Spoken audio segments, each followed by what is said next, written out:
Hello guys, അപ്പോൾ നമുക്കിന്ന് നോമ്പ് തുറക്ക് എന്തൊക്കെയാണെന്ന് കണ്ടാലോ. ഇന്ന് മാംഗോ ജ്യൂസാണ് കേട്ടോ. നമ്മൾ നാരങ്ങ വെള്ളം കലക്കിയിട്ടില്ല, മാംഗോ ജ്യൂസാണ് അടിച്ച് വെച്ചേക്കുന്നത്. പിന്നെ ദേ റൗണ്ട് പോലെ ഇരിക്കുന്ന ഒരു സംഭവം എനിക്ക് ഇൻസ്റ്റാഗ്രാമിൽ നിന്ന് കിട്ടിയതാണ് കേട്ടോ. പ്രത്യേകിച്ച് ഒന്നുമില്ല, നമ്മൾ കട്ട്ലറ്റ് ഉണ്ടാക്കുന്ന പോലെ തന്നെ ആക്കി എടുത്തിട്ട് അതൊന്ന് ബോൾ പോലെ ആക്കി എടുത്താൽ മതി. അതാണ് ഇന്നത്തെ സ്പെഷ്യൽ എന്ന് പറയുന്നത്. അപ്പോൾ ഞാനും ഇക്കാക്കായും എന്നും പോലെ തന്നെ നോമ്പ് തുറക്കാൻ വേണ്ടി വെയിറ്റ് ചെയ്തിരിക്കുകയാണ്. അങ്ങനെ ഞങ്ങൾ പച്ചവെള്ളം കൊണ്ടാണ് നോമ്പ് തുറന്നത്.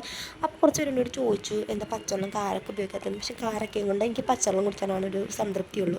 പിന്നെ മാംഗോ ജ്യൂസ് കുടിച്ചു. പിന്നെ നമ്മുടെ സ്നാക്സ് കഴിച്ചിട്ട് നല്ലതായിരുന്നു. ശരിക്കും കട്ട്ലറ്റിൻ്റെ ടേസ്റ്റ് തന്നെയാണ്. റൗണ്ടിൽ ആയി എടുത്തെന്ന് മാത്രമേ ഉള്ളൂ. പിന്നെ ഞാൻ കോൾഡ് കോഫി ഉണ്ടാക്കിയിട്ടോ, നല്ല ടേസ്റ്റായിരുന്നു. കോൾഡ് കോഫിക്ക് നല്ല തണുപ്പ്, നല്ല സുഖമായിരുന്നു അത് കുടിച്ചപ്പം. പിന്നെ നമുക്ക് ഇന്ന് ദോശയാണ് കേട്ടോ. ദോശയും ഉണ്ടായിരുന്നു, ബീഫ് കറി ഉണ്ടായിരുന്നു, അതുപോലെ തന്നെ തേങ്ങ ചമ്മന്തി ഉണ്ടായിരുന്നു, പിന്നെ നെയ്യ് ഒഴിച്ച ദോശ ഉണ്ടായിരുന്നു. നെയ്യ് ഒഴിച്ച ദോശ എനിക്കാണ് കേട്ടോ. അപ്പോൾ അതേ ദോശക്ക് എനിക്ക് ചമ്മന്തിയാണ് ഏറ്റവും ഇഷ്ടം. അല്ലാതെ ബീഫ് ഇക്കാക ചമ്മന്തി കൂട്ടാത്തതുകൊണ്ട് ഇക്കാക്ക് ബീഫ് കറി വെച്ച് കൊടുത്തതാണ്.